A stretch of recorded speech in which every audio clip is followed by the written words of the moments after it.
Good morning mga guys, kung saan man tayo naroon ngayon. Ngayon mag-reaction video naman tayo sa video ni Kuya Jomar, yung maraming nagbabas kay Carla. Kawawa naman kay si Carla, wag naman natin ibas.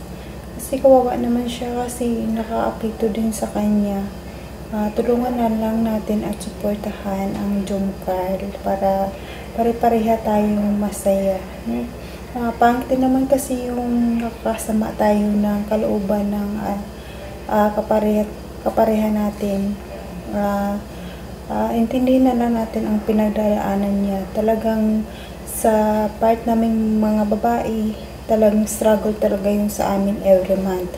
Marami kang pinagdadaanan, marami kang nararamdaman sa katawan mo, gusto mo mag-isa, ayaw mo makipag-usap. Basta guys, intindihin na lang natin, no? Nakawawa naman si Carla sa totoo lang. Inosente pa siya sa mga ganyang bagay kasi 17 pa lang siya. Kawawa naman. Huwag natin ibas, guys. Please lang. Please lang, huwag natin siya ibas. Kawawa. Bago sa lahat, supportan muna natin ang ama ng Kalingap.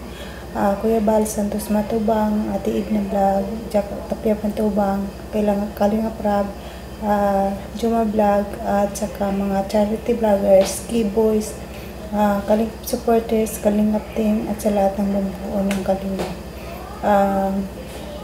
By the way guys, talagang wag natin ibas guys, please lang, tulungan natin si Carla sa mga kanyang pinagdaraanan, lalo ngayon marami na siyang baser, kawawa naman.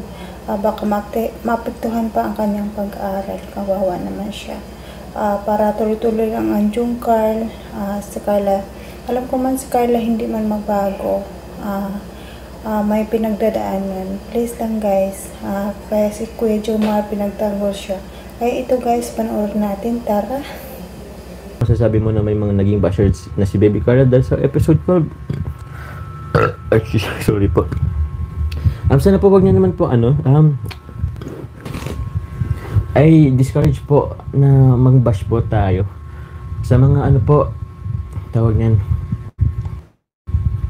Please po wag po natin i-bash po si Carla kasi dahil sa episode 12 kasi tawag niyan tawag niyan normal lang po, hindi po tayo ang lahat. I mean, hindi po tayo okay lahat palagi. We're not in the mood palagi. And yun nga po, magkakaproblema rin po, lalo na ang babae monthly. Meron po silang monthly problem, monthly struggle, monthly period. Yun, okay na yun. And yun po. Tawag dyan. Normal lang po yun.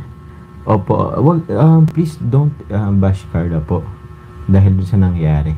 Away nyo po yan. Actually, may konting din po kasi yan eh. Konting rin naman. Kasi hindi naman lahat puro kilig. Okay yun, di ba?